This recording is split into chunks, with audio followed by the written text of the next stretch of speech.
But yes, that will be our goal today is to actually, and the reason I did that, because I know Katie likes to go in order and she yells at me when I don't.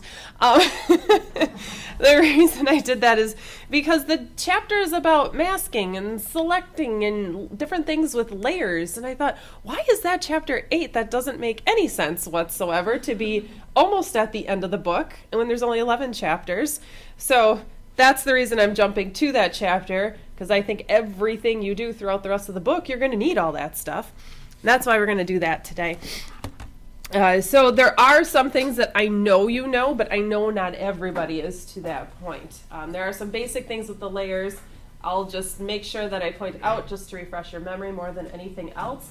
But even just going through the eye assignment that I had you guys do the first week, there were, as I'm looking through it, everyone did awesome with their eyes and had some fun with the blend modes and things like that. So there were just a few things I realized in there that I just need to refresh your memory on, or maybe you don't use it enough to fully understand the power of things within the layers or the masks or the selection tools. And this chapter is kind of a thick chapter, but I cut out parts of it because there are parts that don't even relate to masking and selecting and layers, and it's in that chapter, and I was so confused. But I did pull out the pieces of that chapter for you guys to read, so you'll see that list in the folder for this week for your chapter summaries that I broke down into those sections. And I did make notes that there are a couple of sections I pulled, but it might be review for some people, so just use it as something to breeze through and not necessarily have to read every word because you might know it. But there are some nice blend mode references in there too, so if you need blend mode references, there's some good pages in this chapter. But that is going to be our plan for the day. I pulled this book has a website link, so the images that he will often use as examples, there's a website where you can pull the image samples that he's using for each chapter and follow along if you would rather have the same image that he's using and talking about and setting certain things for. I did pull it for this chapter because I think that's definitely one of those chapters that it benefits you guys, but know that any one of the chapters, if when you're following along and reading through it, if that helps to pull those images, you certainly can. I just Googled the name of the book and then put book files at the end, and it was the first link that came up.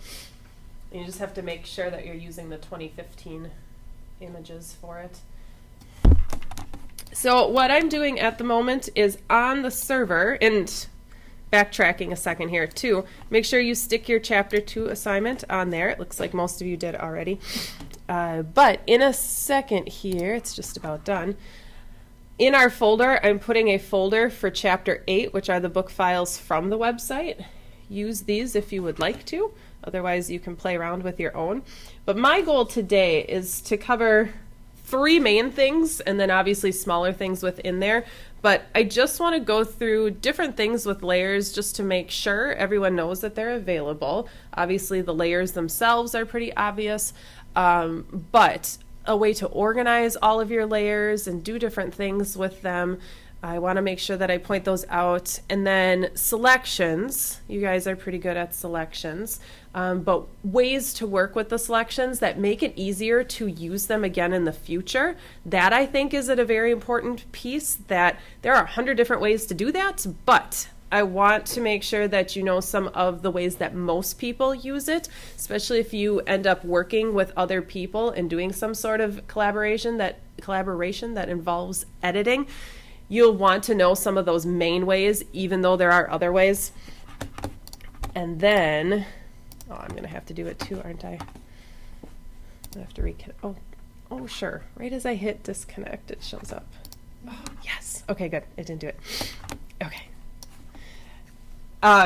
So things with selections that I want to make sure that I show you, and then just masking in general, and that goes with both selections and layers, so they all kind of tie together. But that is my main goal today. Some of this other stuff you will reference within the book, but this is which sure did connect. Wow, this thing is so slow.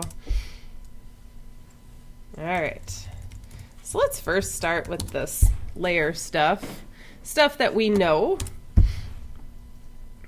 but stuff that we can probably do more with. And that's the big thing. Once you start getting a lot of layers, it is so important to organize all of your layers. We could even very quickly create a document that has a ton of layers in it that we need to add a ton of images to, like a template for something. And if we're not labeling stuff along the way, it becomes a bit of a nightmare.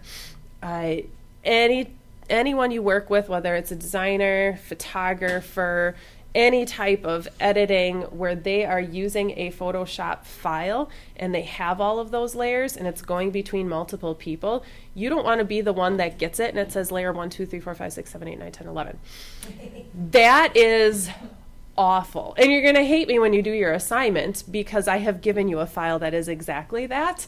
And then you have to figure out what every layer is and you have to label it and organize it in a way that makes sense so that when you hand it off to somebody that they can see it and say, oh, I need to swap this and this. So it is a fun little exercise. I could have made it much worse, but I kind of dumbed down the number of layers that I had. I had one with about 40 layers that I thought about, and I'm like, no, that's just mean. So it doesn't have that many, but I have gotten that before. I come from a graphic design background originally, but when I worked at Good Humor Briars, we used to work between the East Coast designers and the ones here in Green Bay, and then every once in a while we'd get a file from Canada that we had to do stuff with. And the freezer graphics, and they don't have as many now because I don't notice as much Briar's ice cream, and that worries me because I like it. But the freezer graphics are a nightmare when it comes to layers in Photoshop, and they designed all of it in either Photoshop and Illustrator or both. And I got a document for a coupon once, a lousy 50-cent coupon that had to be updated with a new logo, which I'm telling you looked no different than the last one, but it had to be updated, and nothing was labeled. Nothing was labeled, and there were over 50 layers for this tiny stinking little coupon. Oh, I was so irritated. It came from someone on the East Coast who's like a senior designer, and I'm like, So working with people, even working with yourself and your own sanity, coming back months later to work on something, you need to label. I've done it to myself with wedding albums before where I forgot to label all of my little template boxes, and then I came back to adjust, and I'm like, oh, crud. Now I got to figure out which one that is. So we're going to try and not do that today. And what I want to do is I'm just going to create a real quick document with a ton of layers to show you a couple of things within the layer palette. So I'm going to fake create a wedding album page right now, or just a templated page. And usually when I create books, not just weddings, I shouldn't even say weddings, but books for anything, whether it's a portfolio book, portrait, wedding, any of that stuff, it's usually a 10 by 10 book. So they have full page, full spreads. So it's basically one document that covers 2 pages. So what I'm going to do is I'm just going to mock up a 10 by 20 page so that when it goes to print, it's just one full spread, and then we'll place a bunch of stuff in it. So I'm just going to mock up a horizontal 20 by 10 inch page at a 300 resolution, so it's high res. I'm going to leave it in RGB mode. We'll leave it 8-bit. Not a big deal. Hit create. This is just for playing around, but if you wanted to mimic what I'm doing, I'm just going to tell you exactly my moves. I'm bringing up my rulers too because I need that just for my own sanity. And I don't know, everything has to line just right or I go crazy. So I bring up my rulers. I just did a Command R to do my rulers. Otherwise, it's under the View menu. Or am I lying? Oh, Command R. There it is. Okay, right in the middle. Phew. I'm looking for the quick key. All right. So I just turned my rulers on. And all I'm doing, and this is out of my own habit, just so you know, is that when we send things to print from a photographic standpoint, not everything, like all the data that goes to the edge may not be printed. Cards, books, even photographs. So I always like to give myself a gutter of at least 1/4 of an inch on all sides, just to be sure that I don't go beyond that with any important information, especially text, so that it doesn't get cropped off accidentally. So I'm just going to drag my guides over, and I'm trying to remember if this was a trick in chapter 1 or not. But if you hold down the shift key when you're dragging, it snaps to those increments. I think I told you that. I don't think it was in that chapter. But that was week 1, so it's easy to forget that by now. But if you hold down the shift key, it snaps to the incremental points that show up on your ruler. And that is how you know you're getting exactly 1/4 of an inch. So I'm just going to drag down my points here. And honestly, I've set up actions that automatically put in my guides for me. But we'll do actions and automation later, so you can create that at some point. Only if you want to. I'm just creating something so I can show you some things within layers. I just created a 10 by 20 document.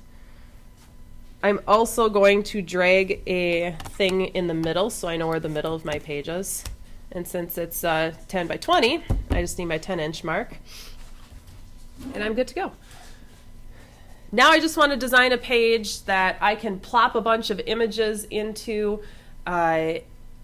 There are a ton of different ways to do this, but has anyone bought templates from? We're going to talk a little bit about templates, not a whole lot, but there are a ton of websites where you can buy templates. I, again, a little bit of a control freak, would rather create my own, but I know that time is important, so I have officially bought a ton of templates for things, but you can go to lots of different places. And if you get really good at this, you can make a lot of money off of selling templates. I shouldn't say a lot of money, but you can make money off of selling templates, which a lot of photographers do now. It's kind of a cool thing. So it's good to know this regardless. But there are a bunch of different ways to do it. One way is you draw a bunch of different shapes to whatever size you want the images to fit in. And then I'm going to show you, when we talk about different things within the layer palette, how to snap images inside of those shapes. So it's like a frame around the image, or essentially masking it without masking it, if that makes any sense. It will in a little bit. So I'm just going to draw some shapes. I'm going to use my shape tool. So I'm going to, not my marquee, I hit my U key, but my, oh, whoo! Where's the quick key for it? It doesn't work. I've pushed U. It's not working. Does yours say U on it? Because mine, oh, I suppose right here it says U though. But it didn't even snap to that one. It stayed on my marquee tool. What is going on? All right, I'm going to have to check into that. Why did they group that? That's the 1/27. See, this is the problem. My laptop for here has yet to be updated to 2017. So those few subtle changes that I don't get to play with on a normal basis because of that. Oh, that's frustrating. That should not be. It's always right by the pen tool. Oh, that's going to bother me for a long time.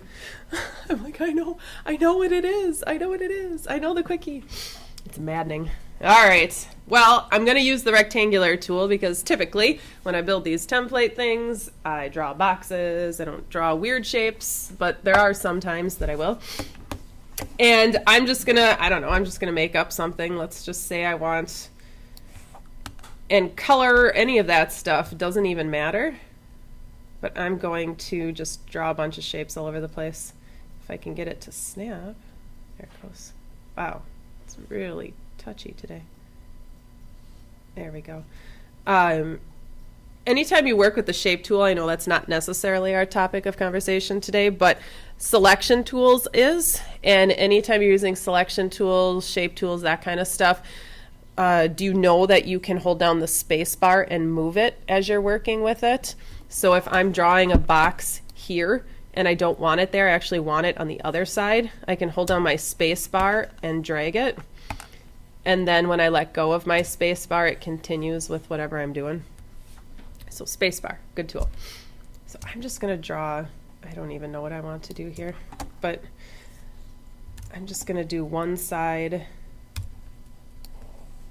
And I know I'm kind of doing this without saying what I'm doing, but all I did was I drew a second tool.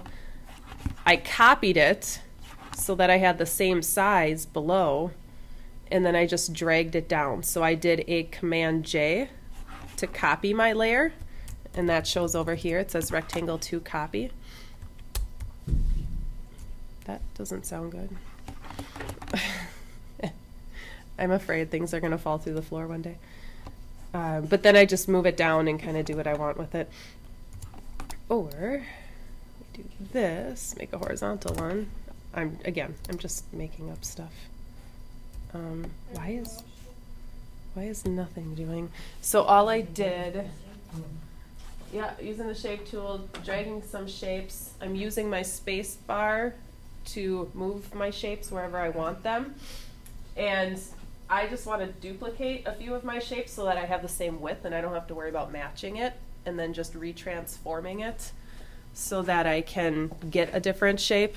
So all I did was take that particular tool.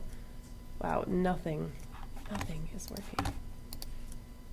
There it goes. Take that particular shape, Command J copies the layer, and then on that copied image, let me do it with this one. This copied image, I did a Command J to this horizontal rectangle. I copied it, and now I'm just dragging it down.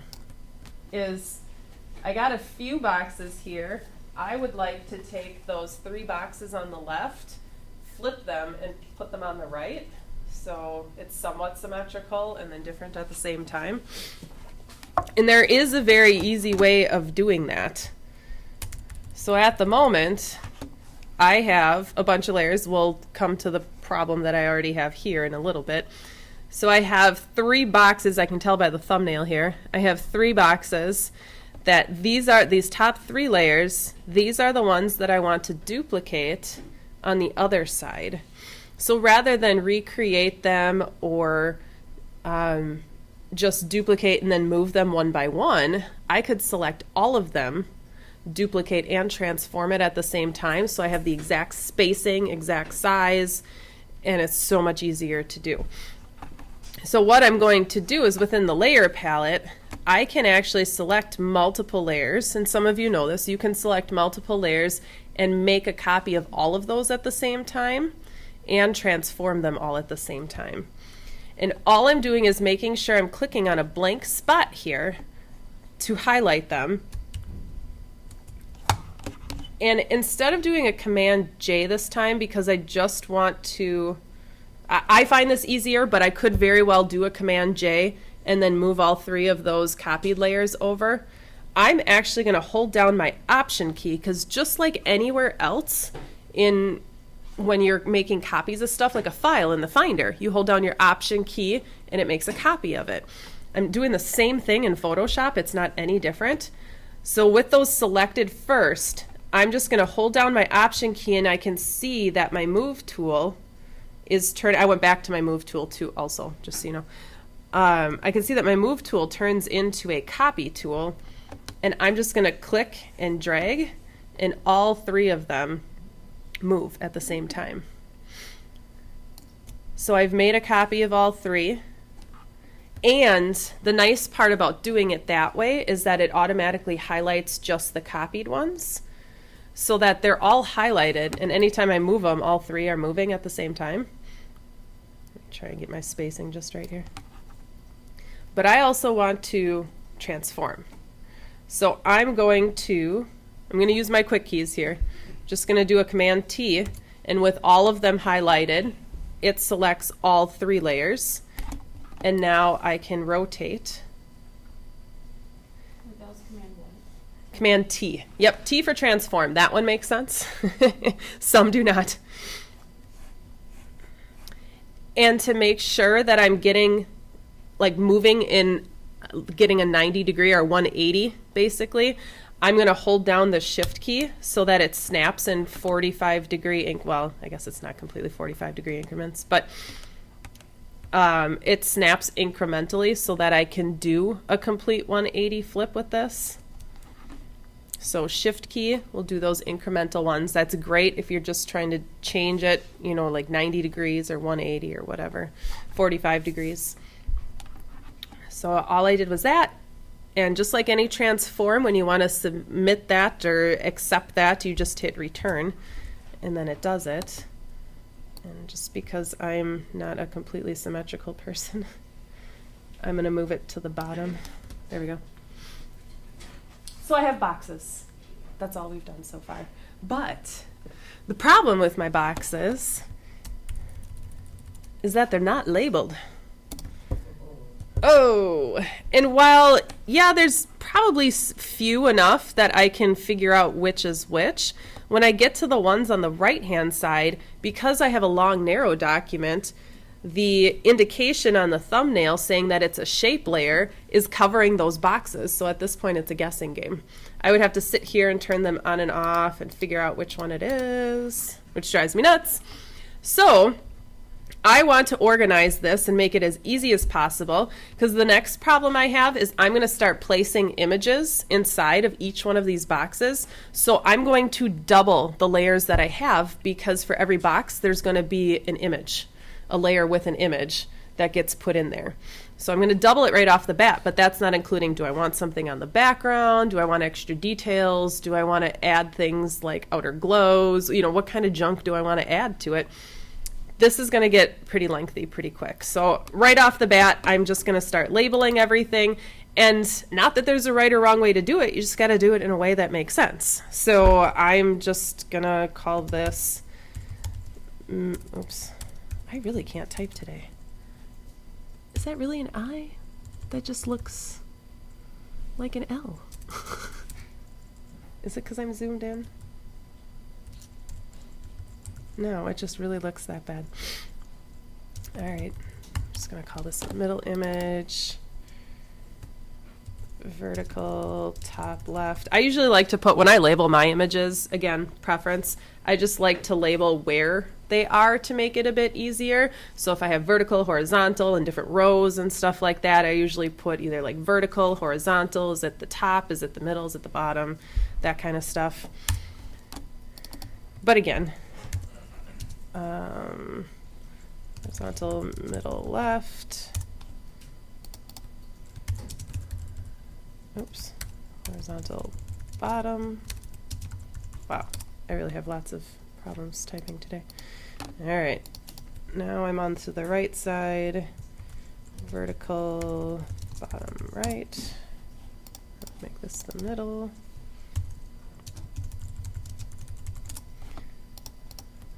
And what would make it really fun is if I made you guys create documents, not label them, and then switch with somebody else.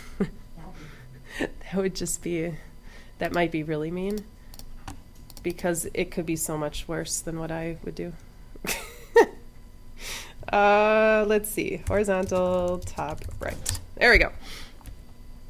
So I've labeled all of them, and that's great. That's definitely a step above what I just had, but I could take it a step further. Does anyone have any ideas of what I could do to go further? I could group them. Does anyone use groups? Yes, I love that. Good. That makes this conversation easy. Do you know the quick key for it?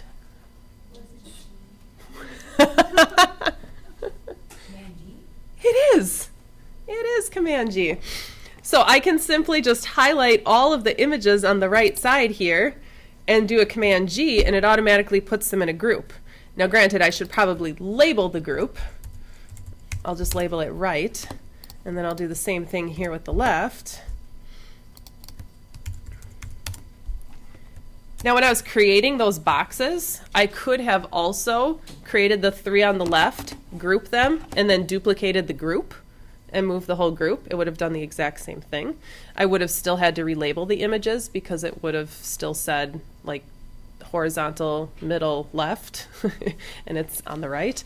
So I could have, either way, I probably would have done the same amount of work, but know that if that makes more sense for you to just grab the whole group and make a copy, you could certainly do that. But working with groups is fantastic. The only thing I don't like with groups, and maybe this is a hidden Photoshop control that I have yet to discover, is I like to command click on certain layers so that I can make a layer active and then do something with that layer. And not all the time, but sometimes when I'm working within a group, so I know it's got to be hidden somewhere, it selects the whole group and not the layer within the group. So I don't know if it has anything to do with this auto select checkbox that's up here, because just before it was turned on, so it wouldn't select for me when I was doing things. Oops. Yeah, that's what with that down, I hold the command key and it does it. You can select the group. But if I do, oh, it is selecting layer and group. Here it is. But I know mine is set to layer. That's what's confusing. So I can do auto select group or layer from my move tool so that if I click on a layer and it's within a group, it grabs the whole group. But I always have mine set to layer, and that's what confuses me. And I actually uncheck auto select as a personal preference because I don't like clicking on a layer and selecting it if I accidentally click and I didn't want to select it. Because with that checked on, when I click this layer, it selects that layer.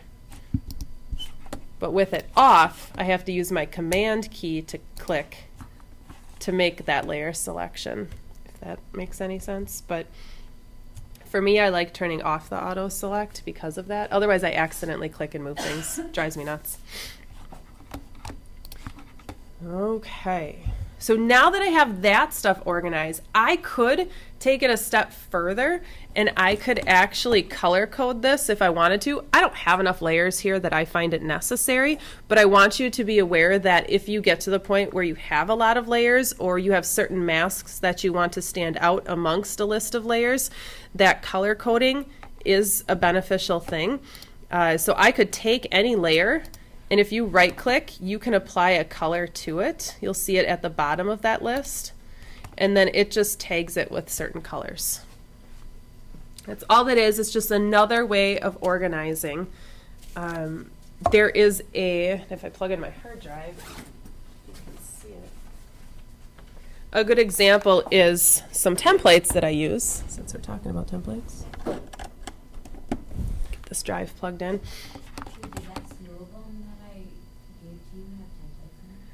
That, I only saw actions so far. They're probably templates. I probably haven't gotten that far yet because I grabbed a ton of black and white actions. But yeah, I don't think I found, no, I think there are templates. It's on this drive actually. Templates, I want designs. Where is an album? Here we go, let's just pick one of these. Sure. Sure. We're just going to do this for now because I'm not really doing anything. So what I have, oh, of course, that's not a good example at all. All right, I need to find a different one. The templates that I bought have this guide layer that tells you to delete. So if you're looking at the thumbnail of them, they all look like this. It drives me nuts. So I have to open up the entire album, turn that off. But here's an example. I mean, this is just a placeholder, which is a shape, and then there is a layer, and they color code this. So it's not a good example because there's only one image on this page, but some of these albums have like 7 or 8 images that can go on it.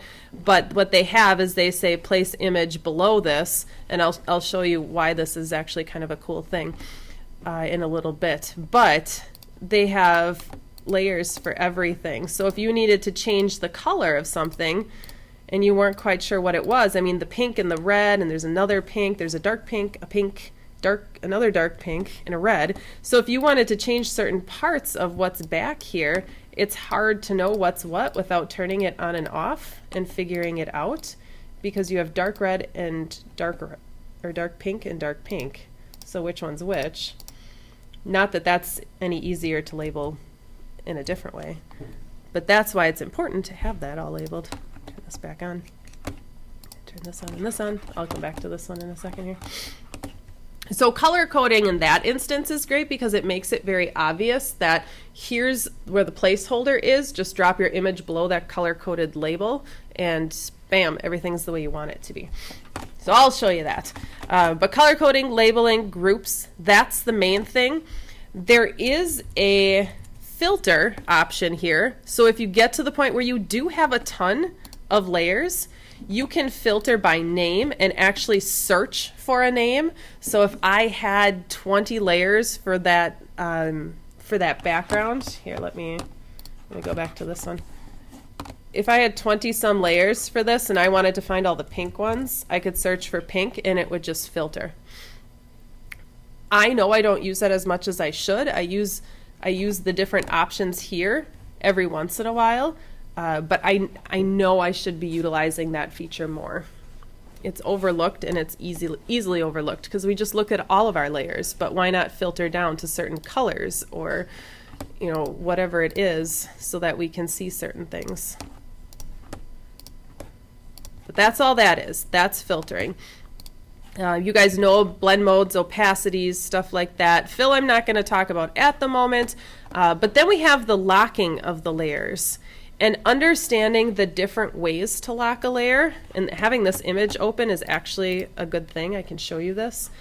Let's say, okay, so we know locking a layer. You guys know that, right? So I can just lock a layer that I have selected, and that, right now this is my black outline. Just locking it means I can't move it with my move tool on accident. I do that all the time, anytime I have text and stuff like that, when I'm designing things, then I can't move it. Yes, I know it's locked. Thank you.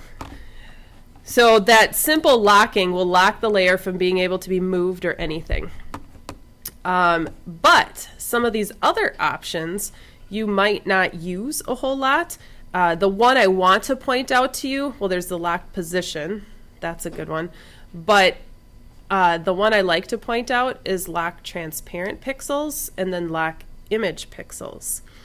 So what that allows me to do, I use the transparent one more than anything else.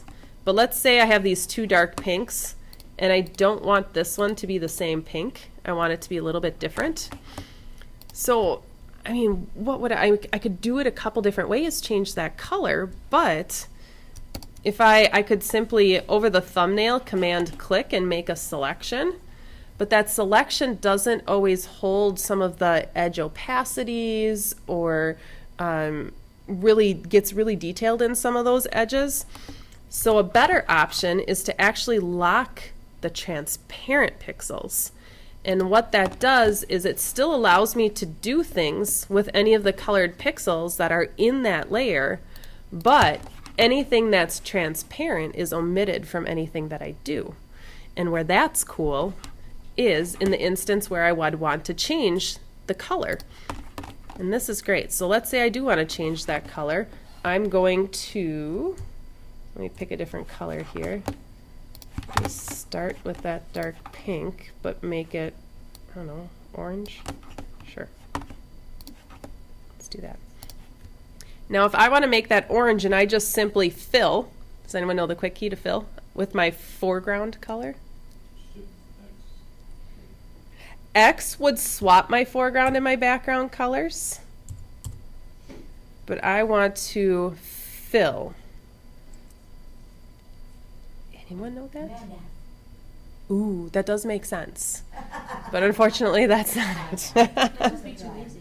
That would be too easy. That one actually repeats a filter. So if you just did a blur and you want to do a blur on another layer, it mimics the filter again. This is if you do Option Delete, it fills with the foreground color. And in reverse, if you want to use what is your background color, you use Command Delete. So those two keys are right next to each other on the keyboard, which I guess helps a little bit as long as you know one of them.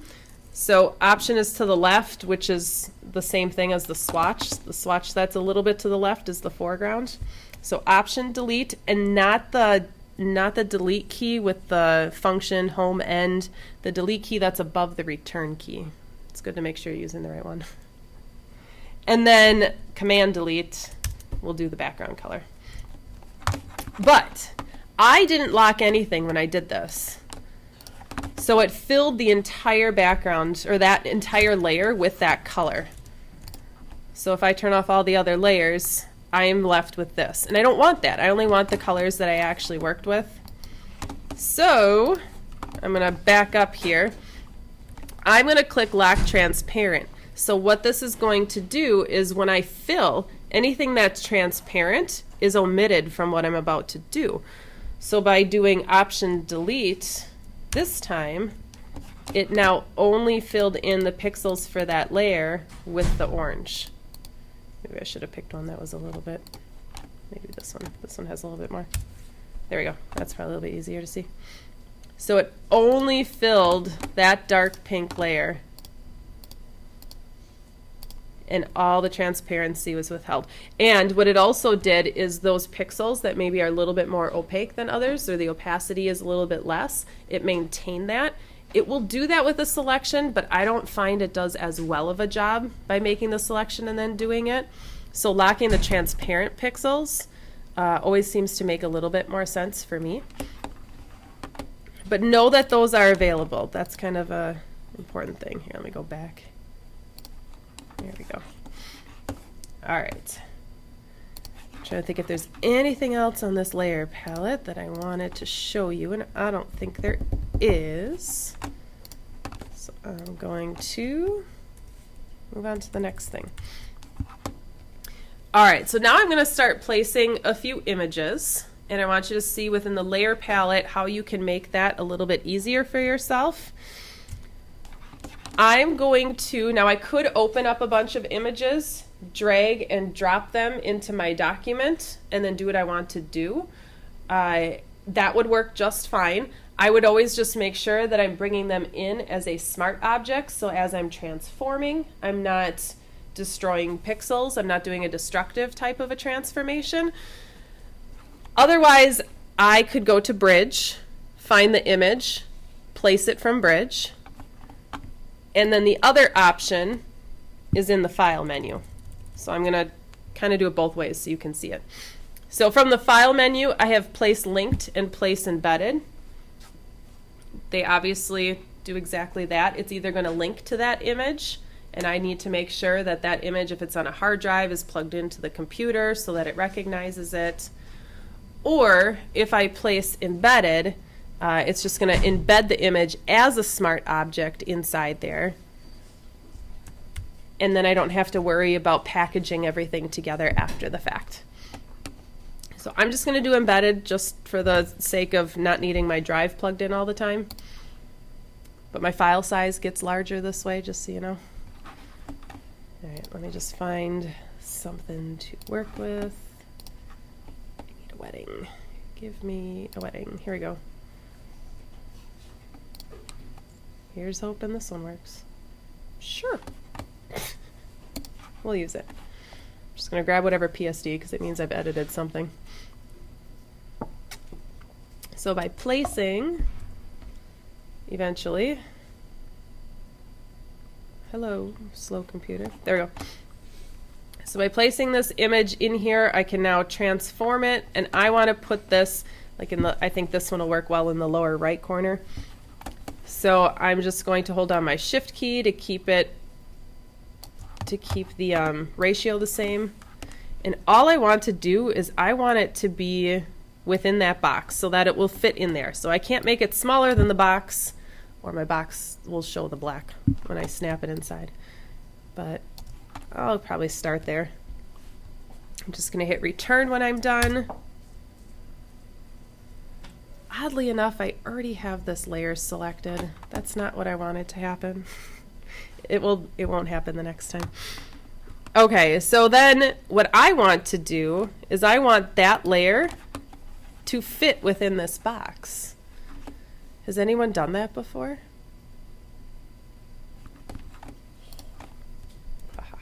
Yay. Well, first thing I need to do is I need to take that image and I need to make sure that layer is on top of the layer I want to fit it within. By some odd chance, it already is. Usually it's not. That never happens. But otherwise, I would just drag it so that it's above my vertical bottom right image that I have here. And then all you have to do once it's on top of it, we're basically just creating the mask. So all I'm doing is I'm going to group the top layer with the bottom layer. And I hold down my Option key, and I get that little down arrow with the square. And then when I click in between, I have to mouse in between the two layers, and that will show up. And then I just click. And then it fits right with inside that box. My image is behind my mouse. Okay, so grab the layer. Did you accept the transformation? Okay, so grab that layer and move it on top of that layer. It. That one is unlocked. Oh, okay. I've done that a million times, don't worry. Yeah, once you get it on top of the layer, it's easy. So then once you group it, you get that little down arrow and it kind of tabs it in almost. That just means it's grouped within there. But what's really cool is that with my move tool, I can move it wherever I want, and it will only show up within the pixels that it's with the layer that's below it. So in my case, it's a box. It could be anything. I could put type below that if I want to, and then group my image with the type. And then it will only show in the type. And wherever else I move it, it doesn't show. And now I can keep transforming it, and it just works within my box, whatever I want it to do. Can you just repeat how you got it to fit in the box? Fit in the box? Yeah. Yes. So let me pick another image and do it to the next box. I went to File this time. I'm going to open Bridge in the background here so I can show you through Bridge the next time. I went under File. I'm placing my embedded. I'm going to pick another image. I have no idea what I'm picking, but let's just say it works. Sure, it's a horizontal. Perfect. So I'm going to place this image inside. This one must not have as many layers. Come on. There we go. All right.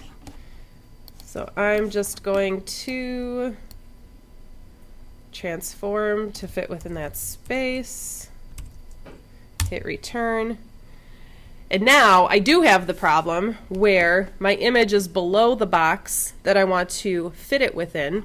So I need to take the image and I need to figure out which one that is and move it on top. So this is the horizontal middle one on the right side. So I'm going to grab this layer, put it so that it's on top of that box. And now I'm going to Option click in between the two layers so that I have that icon, and I click and it fits it within the box. So Option click in between the two layers. There it is. There we go. Yeah, Katie had an interesting problem that can really throw you off. When you're working with groups, if you have an image, let me do this for a minute. If you have an image, let's say I want to group this in my big one, and I want to clip it with this huge middle image, I also have a group.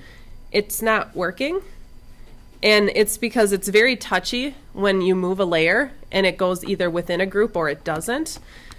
But this image is actually inside this group. And so it doesn't really appear very obvious because we all missed it.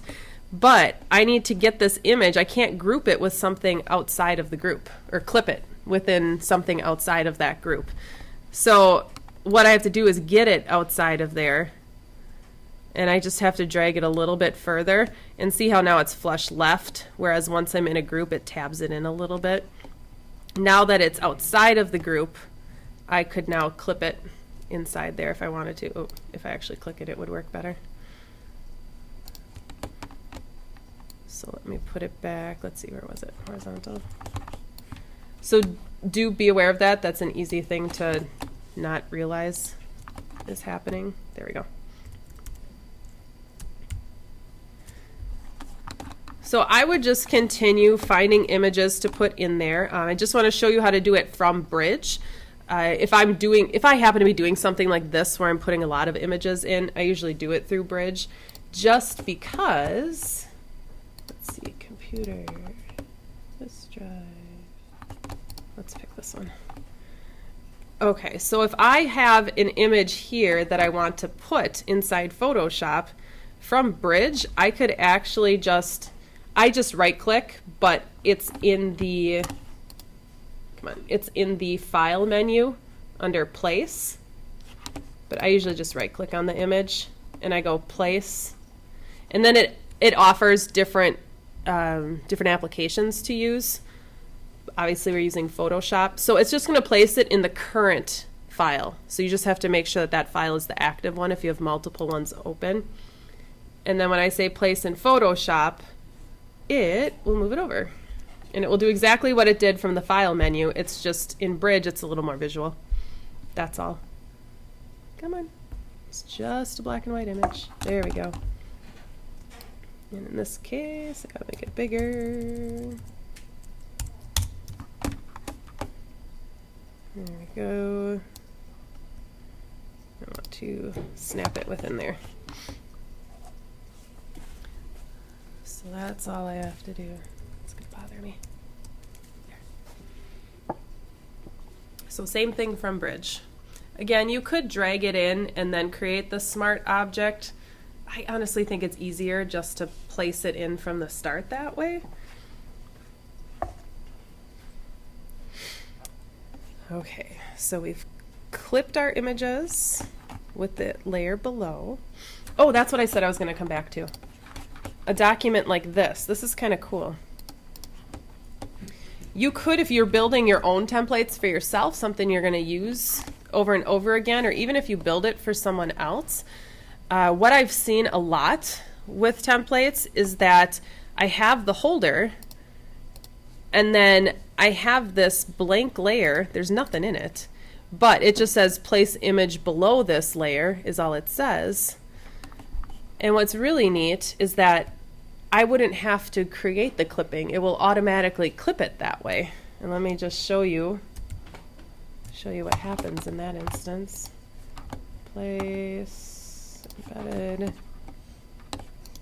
Oops, not what I wanted. Not what I wanted. Give me a Photoshop file. That's the same one. I don't know what this is. Oh, come on. Whatever. We're going to take it. So I'm going to place it inside there. But like I said, the cool thing is that I can group, or I keep saying group. It used to be called group. My apologies. But I can clip multiple layers together into this one holder or this one shape in this case. So I could have 4 layers that only show within the confines of what this layer happens to be. So I'm going to take this layer, and all I have to do is place it in between those two. I don't have to do anything because that blank layer is already clipped, and then it clips it automatically for me. So that's kind of a cool thing. It actually saves you a fraction of a second, but it does make a little bit easier when it comes to organizing and stuff like that, because I can just snap it underneath there. So now I can blow this thing up apparently.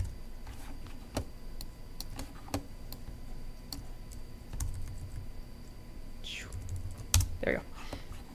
So now I can clip it and life is good. So it's just simply a blank layer clipped with the other one, and then you just drag the layer, your image, in between the 2 layers and it clips automatically. That's all that is. I just wanted to show you that because you may come across that. But those are a lot of the things that you can do within the layer palette. The only other thing I wanted to show you is, and this isn't necessarily in this chapter, but I think it's helpful, is that if you were to start adding layer styles, because I know a lot of people use layer styles for things that they do, if you start adding layer styles and you want to duplicate it between layers, do you know how to do that duplication? So let me... Select everything, then you do Command J, and this. Command J? I haven't tried it, but I'm going to. Let me do a stroke with like some obnoxious color so that it stands out. Where is it? Over there. Make it obvious here so you guys can see it. Okay, so let's just grab let's do an inner glow while we're at it. Of black in multiply mode and make it bigger. There we go. There we go. Okay. So I have this layer with two effects on it, a stroke and an inner glow. And I want to apply that to all my boxes.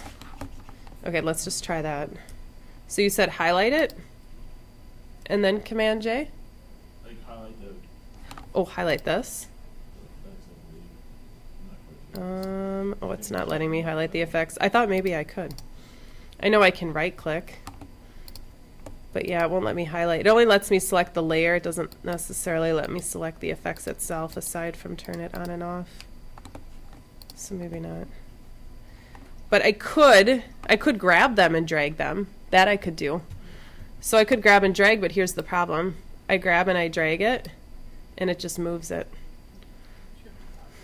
Yep, so we have to copy. So I can option drag from one layer to the next, and then it would copy. But I have 7 boxes. So why don't I just do them all at once rather than option drag to each one of those boxes? So here's what you could do also as an option that might be quicker.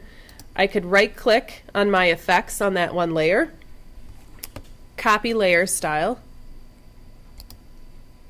and then highlight the rest of those layers, which might be along the lines of what you were saying, Malik. And that one. So all I'm doing is I'm command clicking, just like you would to pick and choose files. Do the same thing in the layer palette. I'm just command clicking all the different layers. And since I copied that prior, I didn't select that layer because it wasn't necessary.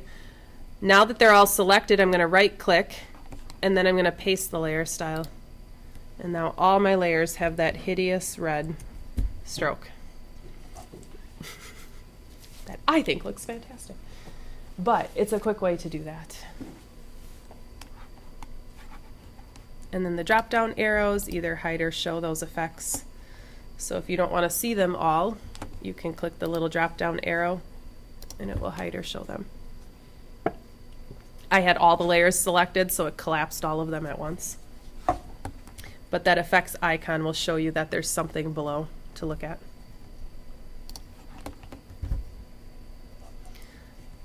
So that's a lot of things within the layer palette. Again, I know you know a lot of that stuff. My hope is that now you're more aware of it or found some things that you could use. Any questions with the layers themselves? Okay. All right. So I'm trying to debate on if I should do the masking. No, I should probably do the selection and then the masking. That makes more sense. So we'll do that. One thing I noticed as everyone was, and I would say probably about 90% of the files that I got is you were able to select out the portions of the image that you wanted, which means that you're good with your selection tools. And then what a lot of people, I'm assuming, did was if you had, the picture of your eye and you wanted to fit it within, like let's say I wanted to put a picture inside of his shirt. You might have selected out the shirt, went to, let me just place something in here so you can see what I'm talking about. Actually, I think what happened was, let's make his shirt look like the background of this. Ryan would appreciate this. There we go. All right, I'm going to flatten this. I'm going to bring this background over here. Yes, he's going to love this. I'm going to send him this too. So let's say I want this to be his shirt. I'm going to turn off this layer momentarily. So what I might do is use certain selection tools, like a quick selection tool or maybe even a color range selection if I want to. I'm just going to use the quick selection tool in this case. Whoa. Oh, because I have the wrong layer. Hold on. That's better. Let's include the vest in this. I don't want Ava's arm. Alright, let's pretend I'm doing a good job with this. Yeah. I would probably use my Refine Edge mask. Are you guys familiar with that one? Okay. There's a section on it in the book too, if you're not, and there'll be a portion of your assignment too where you will play with that, but it's the image from the book, so that will help as you guys go through and play around with that. The selecting mask. What? The selecting mask. Yeah, so I could create a mask and then use my selection mask, or under select there is the modify. Oops, it's not in modify anymore. Where's my refine? Refine and edge is selecting mask. It's still set. Oh, that's right. We're working in the 2016. Whoops. Sorry, we're working with the 2015 book. So our book's slightly, it's 2 versions behind. There we go. So yes, so you're right. So I would go under select and I would do select and mask. And that gives me my refine edge tool, essentially, is what that's doing. Let's do it on a black background here. No, let's just do black. And then I could go through and work with the different edge detections, refine to get everything the way I want, if it ever works. Do my smart radius. Probably get up a little. Come on. Come on, computer. Come on. You can catch up. I promise. To get closer. There we go. And I need this opacity to be a little bit more. There we go. So I could use my refine edge to get it exactly the way I wanted to. And then I could create a mask from that if I wanted, which is an option under the output settings. So I could choose to keep it the selection and just refine the selection I have, or I could create the layer mask on that current layer. For me, I'm fine just using the selection at the moment. So I'm just going to hit OK, go back to my selection. So I think what a lot of people were doing is make the selection. Oh, I can see what I need to fix, but we'll deal with it.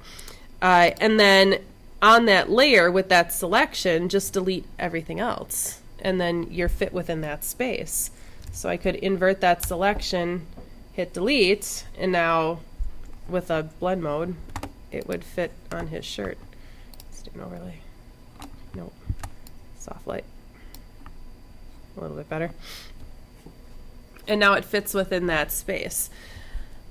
But the problem is let's say I don't like that part of the flower coming across here, and I would rather move to a different part of what that background was. I can't do that anymore because my pixels have been deleted.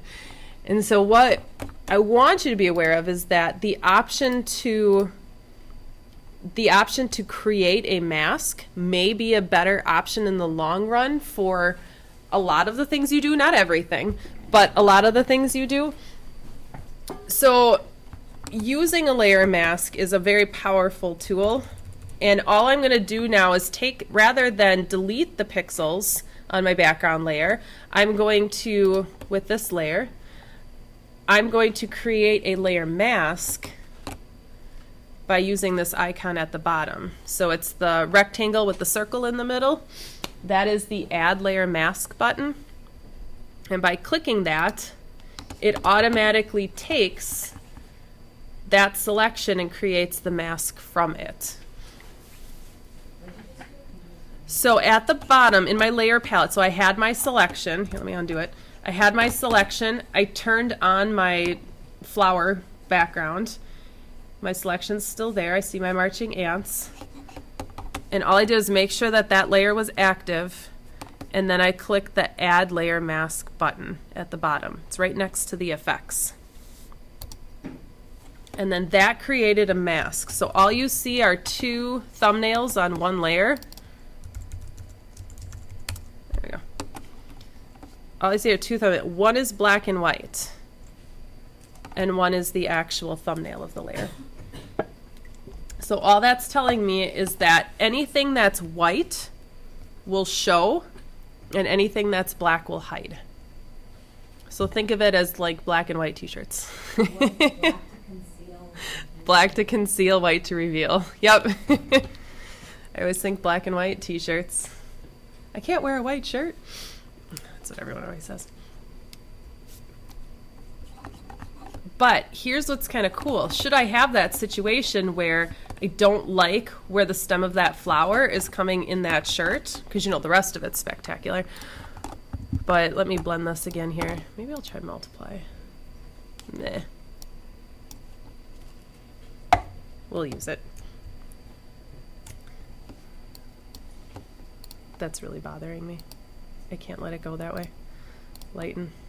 Nope, not dark enough of a shirt. All right, let's try the hard light. We'll go with the hard light.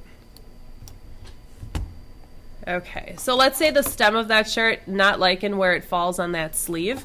Now that I've only hidden parts of the image, I can actually move the flower around within there. Now I can't just use my move tool and grab and move it because I'm moving the whole layer.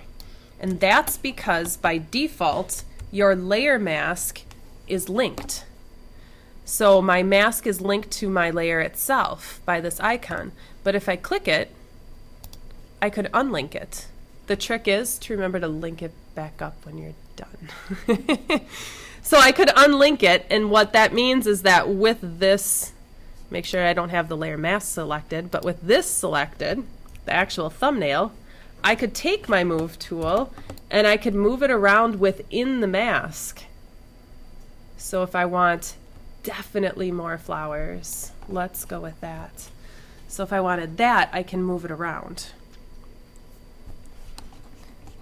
And now I still have all my pixels. I'm just simply hiding the rest of them. I'm going to link my mask back up so that I don't forget. But within there, I'm going to have the ability to move. And if I discover that my selection was not the greatest, which it's not, I could go in closer here, like I see a spot down here where it's spilled over onto her arm. I could simply just select that stuff out and adjust my mask now. Rather than having the pixels erased, I couldn't bring it back if I needed to, or whatever I need to do. Like this corner of his arm is, or his shirt vest, that's missing. So I need to do some fixing here. So I might want to just use my brush tool. So I just hit my B for my brush tool. And I'm going to select my layer mask icon on the right side. And I'm going to, now I want to hide this part. So I'm going to paint with black. And you'll notice too that my foreground and background color automatically go to black and white when I have my layer mask selected, because it is the only option that I have. I can't paint with a color on a layer mask because I can only hide or conceal. So I can only use the gray spectrum. So I'm going to swap these colors, hit my X key, because I want to hide this. I'm just going to paint that out. Again, a bunch of different ways I could do that. Just for the sake of time, I'm going to paint that out. And then I need to show this corner. So I'm going to paint, I want to reveal. So I want to use my white. And then just go in and fine tune. Granted, I would have done a better job with my refined mask, but just to kind of show you what it's doing. There we go. Yeah. Had I done a better job there, this would have been easier all around. Hide. There we go. It's actually not the worst. There we go.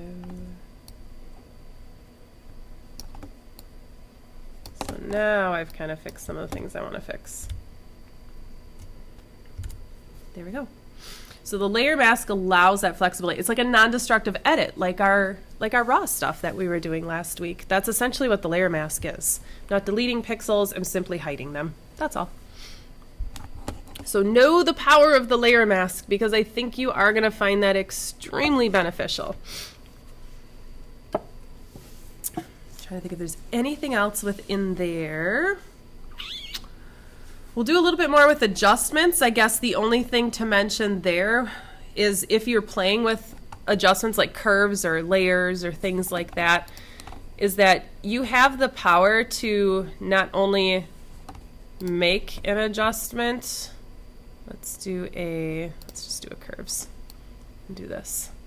Let's say I wanted to make an adjustment, but I don't want that on the entire image. I simply want it on this image inside the church because I think it's a little bit darker than the other images.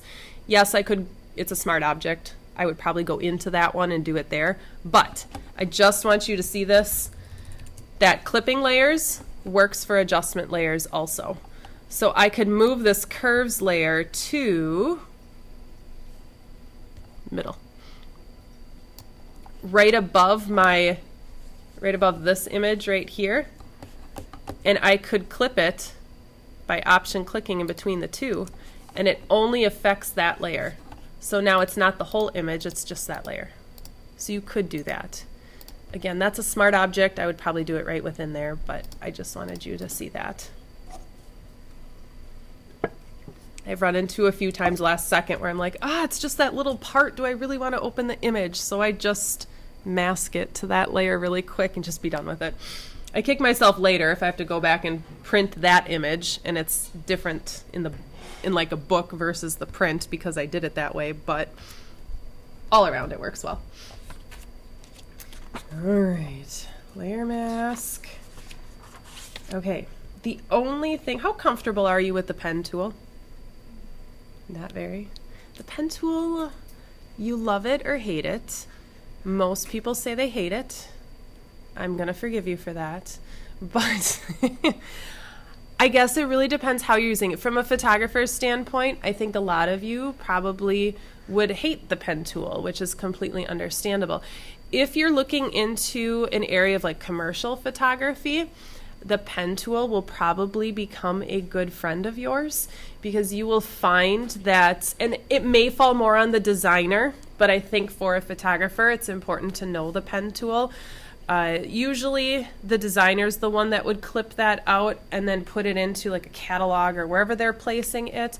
But that is not always the case, especially with how the industry is changing where they want one person to do everything. So you might be expected to, as a commercial photographer, have a little bit of design sense and have to clip out your own images. They might even give you the image to place it into. So I think it's important to know the pen tool. And let me go to one of those images in that I plopped on the server for you guys. Let's see, digital editing, chapter 8. I might use this flag image. That's probably the easiest one to use. Ooh, the cone. The cone could work. So like I said, there's lots of different ways to actually make a selection. You might use the quick select mask, fine tune it, refine it, and you're good to go. But should you get a file where, this was pieced on here. All right, come on.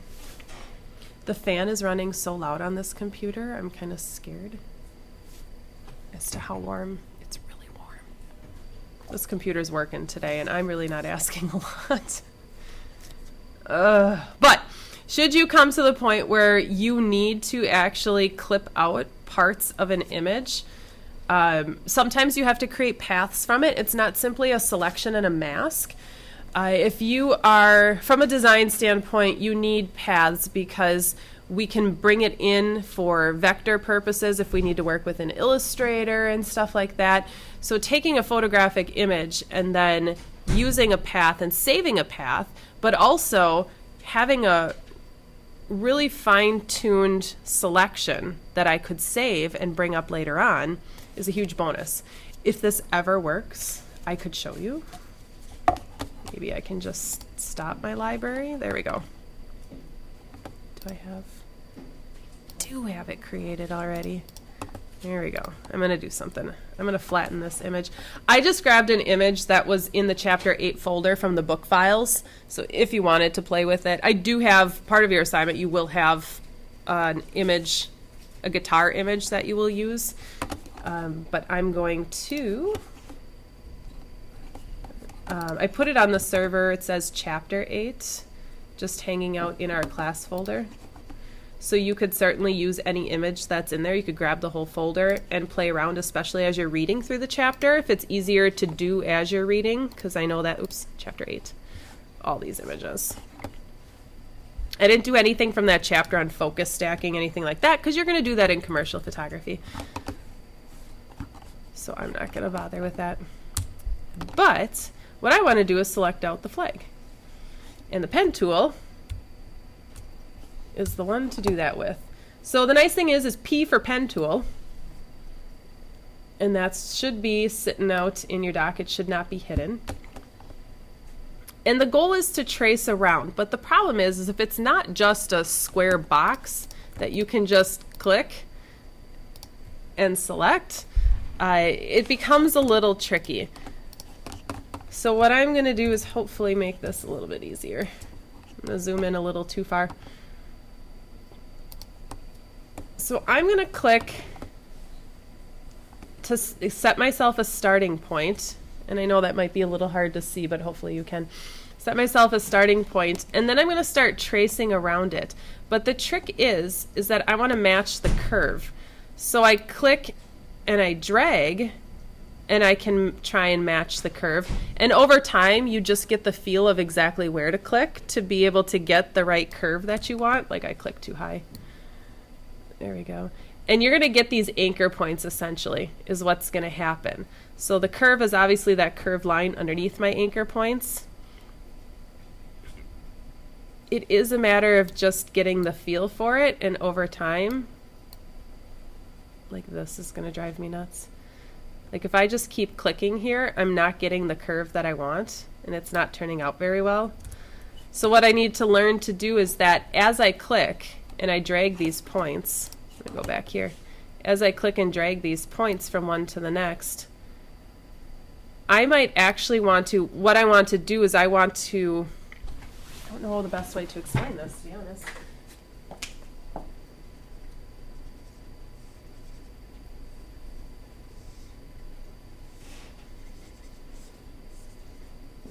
So I have my anchor points, and my first one's pretty easy because there's nothing to drag out. It's just a point to start. But when I want to start using a curve, I click and I drag my mouse out, and I get that little bit of a curve here. But what happens is it's anticipating this type of a curve on my next click because these are my anchor points.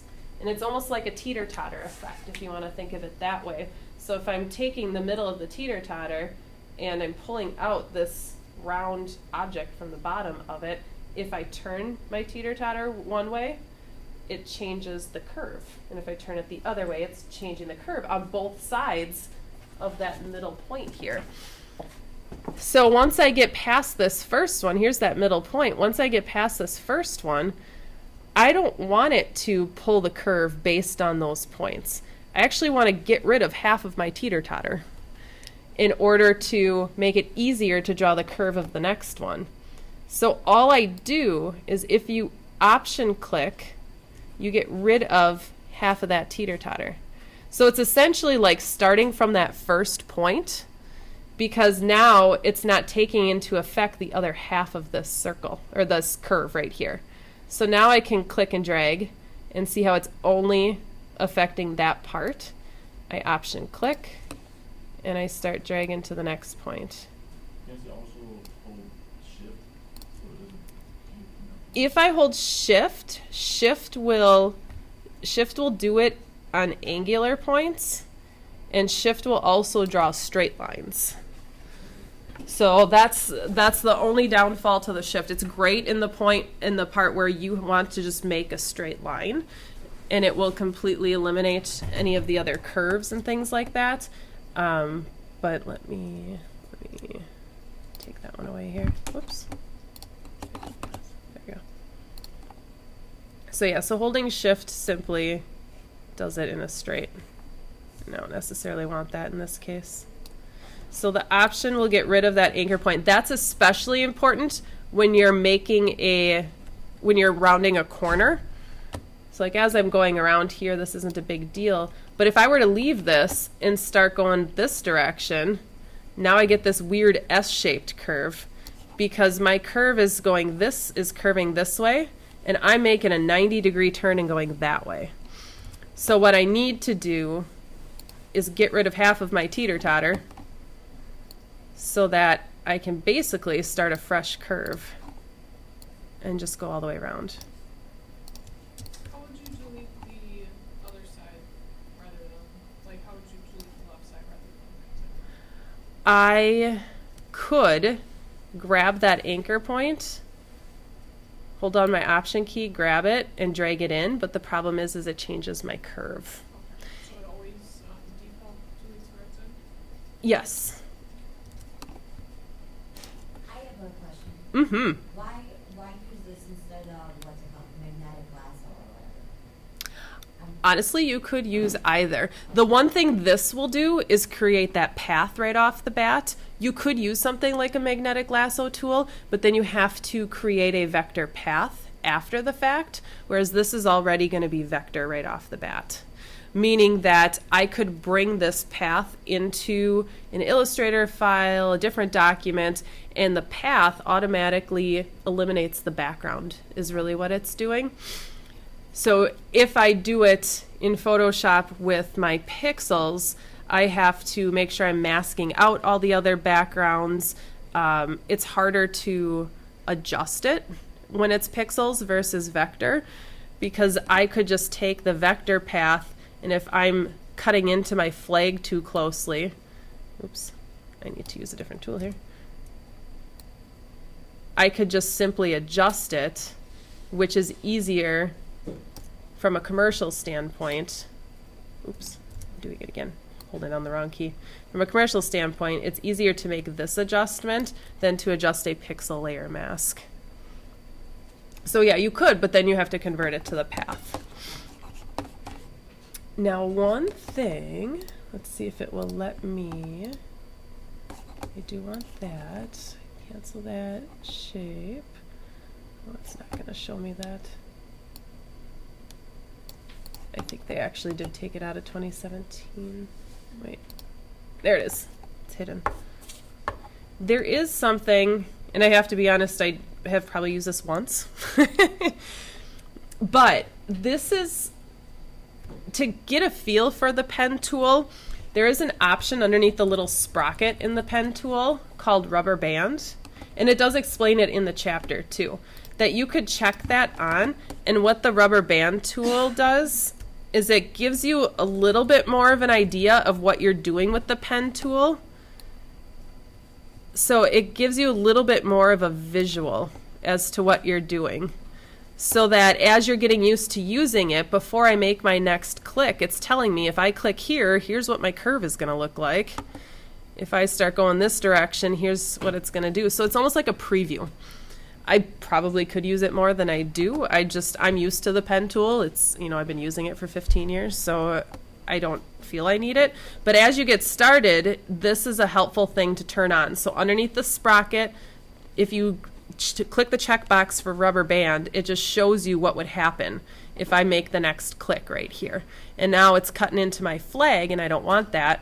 So I know I need to option click to get rid of it. Now as I'm dragging, I see, oh, I have a straight line now that now I can manipulate the curve however I want. So now it wouldn't be a good idea for me just to make the next click because my curve won't line up the way I want. So option click. Now I'm talking. Luckily, parts of this is straight. And then over time, you just get used to it. So let's pretend that I am taking my time on this flag and I'm really doing a good job. And I go all the way around and back up. So to end a path with the pen tool, I have to click come on, go over. I have to click on the starting path to close the path completely. And the indication of that is that my pen tool to the lower right of my pen tool turns into a little circle. So it knows I'm going to close the loop. And now I have a closed path. Oops, I keep forgetting when I'm zoomed in here and when I'm not. So I have my absolutely beautiful selection for my flag here.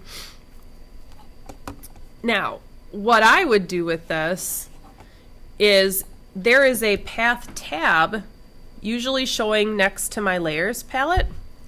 So you'll see by default usually this is showing, but if it's not, it's under the window menu. I have channels and paths. So I have a path, and I will see right here I have a working path. So what it is it's like a temporary thing. It's there, but it's not saved. So if I were to close my document and open it back up, that path wouldn't necessarily be there because I didn't save it. So what I can do now is from here, I can actually create that as a saved path to use in the future. And it is very simple. I just double click on my working path and give it a name because it brings up the save path dialog box. I'm just going to call it flag. Oops. Helps if I could do that. And now it has officially saved it. So if I close this document and open it back up, it would be there. Whereas the other one is kind of a temporary thing. Now what is kind of cool about this path thing too is that I could load this as a selection if I wanted to. So I can use it as a selection in the future to do things like layer masks or whatever else it is I want to do with my actual pixels.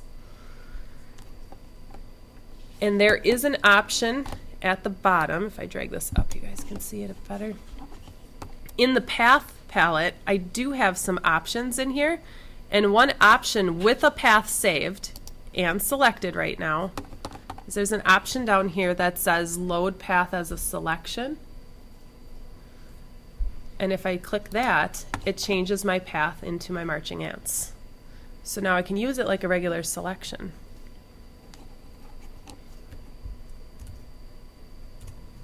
Do layer mask, whatever it is I want to do with it.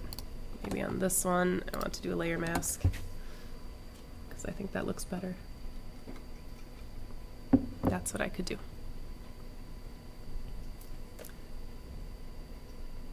What I like to do too is if and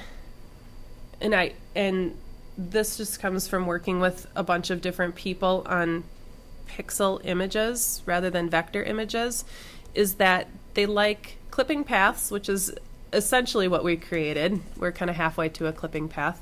That's a different discussion, more for designers. But I have a path created and saved, but also to save that selection to use in the future, which to me is a little weird and redundant because I could just take that path and load it as a selection. So why do I need to save it?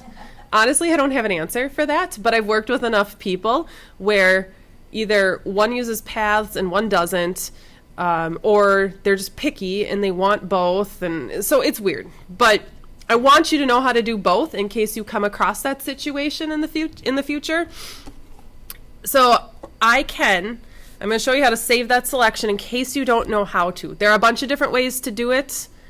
I'll just show you the easiest way to do it.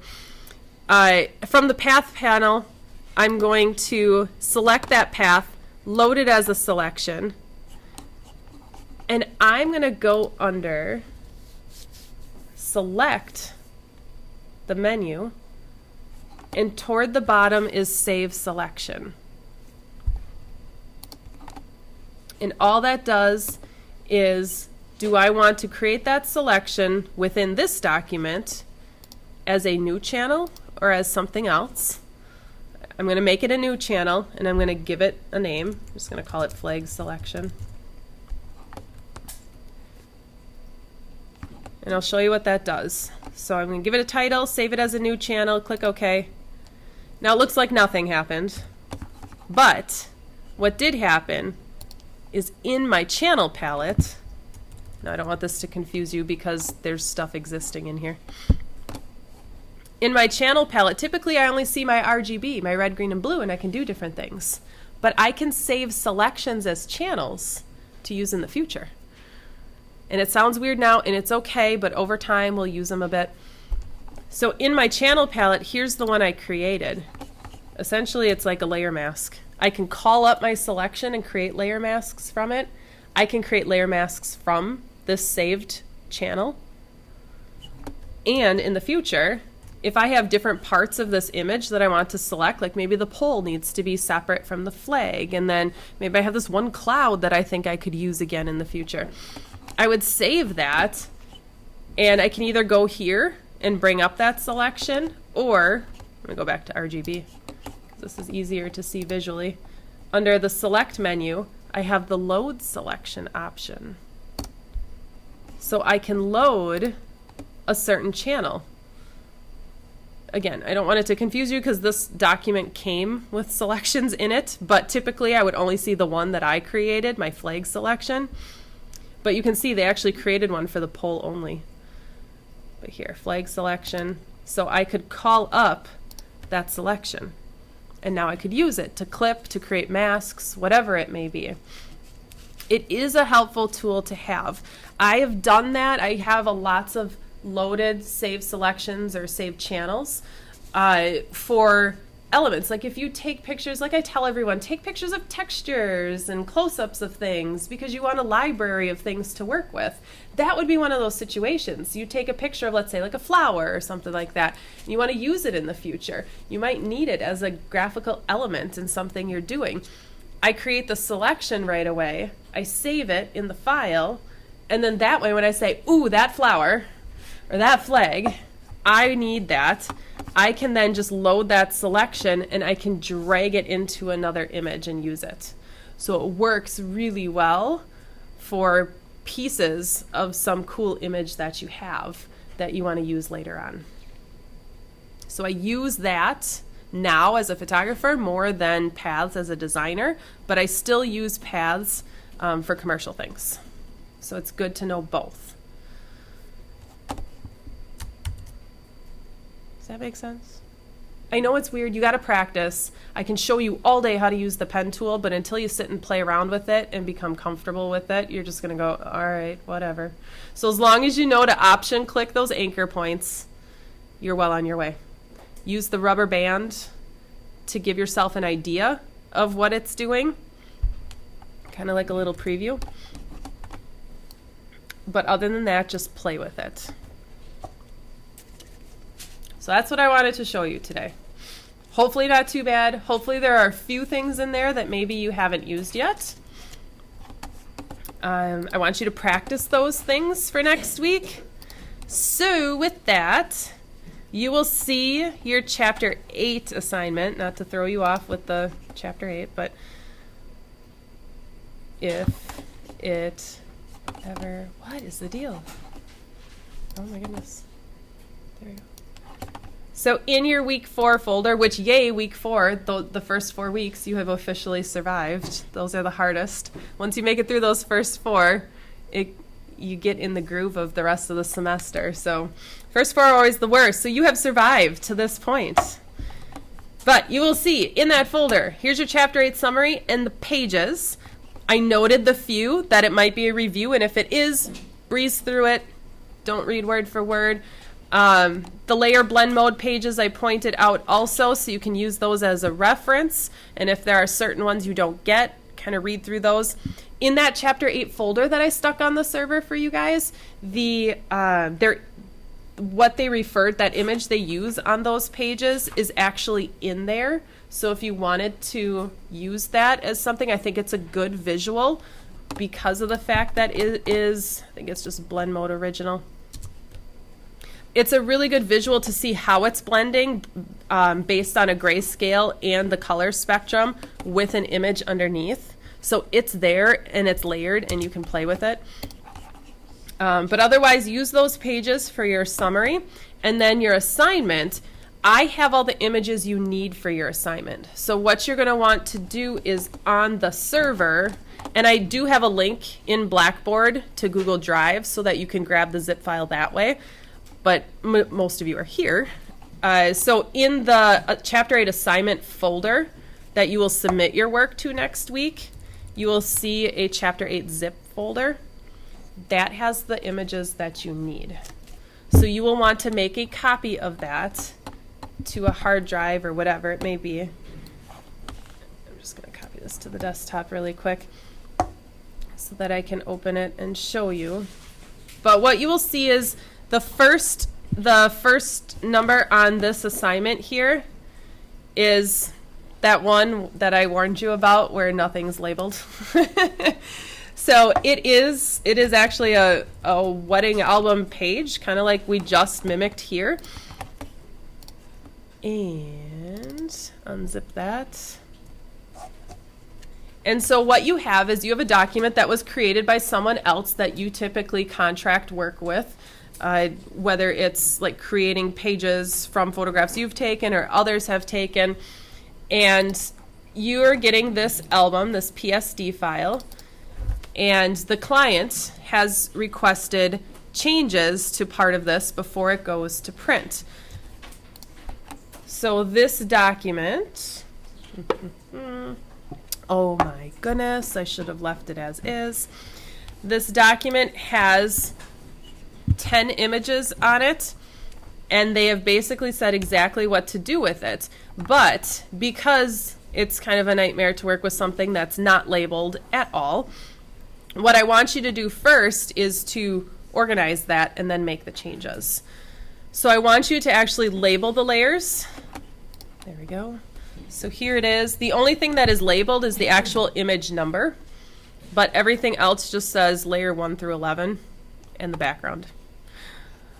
So label the stuff, do anything that you feel needs to be done as far as grouping or color coding, whatever you think makes the most sense. I did with one of these, because this is one of those example templates I was talking about where they have a blank layer and you basically just drag the image below it and it clips to the layer below. So I did, when I labeled that, place image below. You could use that if you want to. I just wanted that as a reminder of what that layer was for, rather than just yet another layer too. But what you're gonna do, labels, titles, grouping, color coding where needed, do those 3 things. Once you've done that, then you're going to take the image on the bottom row in the middle.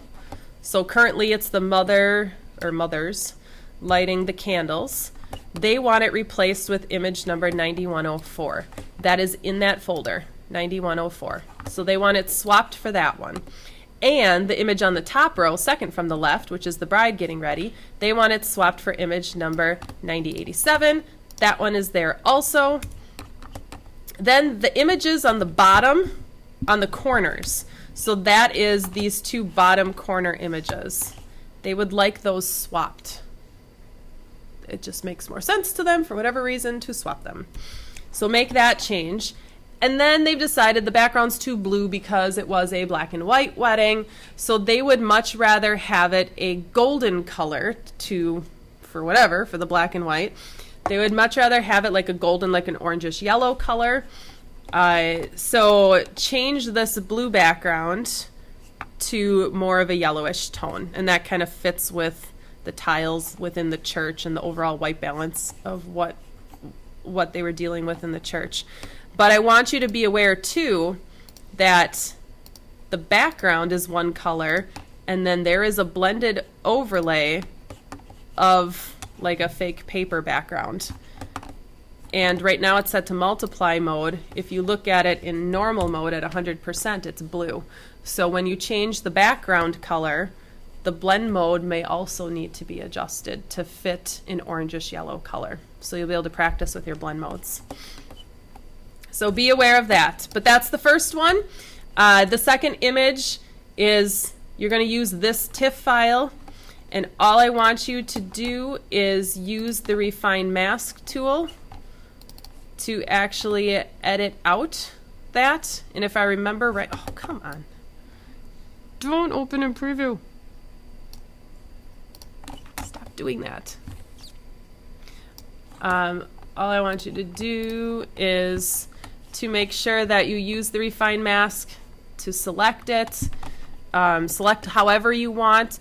In the end, it'll be a saved selection. So I have using the refine mask, and then you're going to actually place it on a different background. So use whatever you want. I don't care if you use one of your images or something else. Doesn't matter. So create the layer mask from your selection, place it on a different background. Last image, you're going to use the guitar image, and then I want you to, and you can follow along with the book for either of those two, the boy with the wispy hair or the guitar image, because that's part of what you'll read in this chapter, so you can follow along and use that as you do your assignment to make it easier. But I want you to use the pen tool to select that out. When you're done, before you do anything else, there is one screenshot so that I can see you created a path using the pen tool, screenshot the guitar, and then I want you to save that working path just like I showed you. Double click, give it a title. And then the other thing you're going to do is load that path as a selection and then save it as a selection. So under select, save selection, and then save that. And that's all you're going to do. Then you'll submit those 3 files and 1 screenshot. That's it. Good to go. Flex Labs, use them. I'll be here.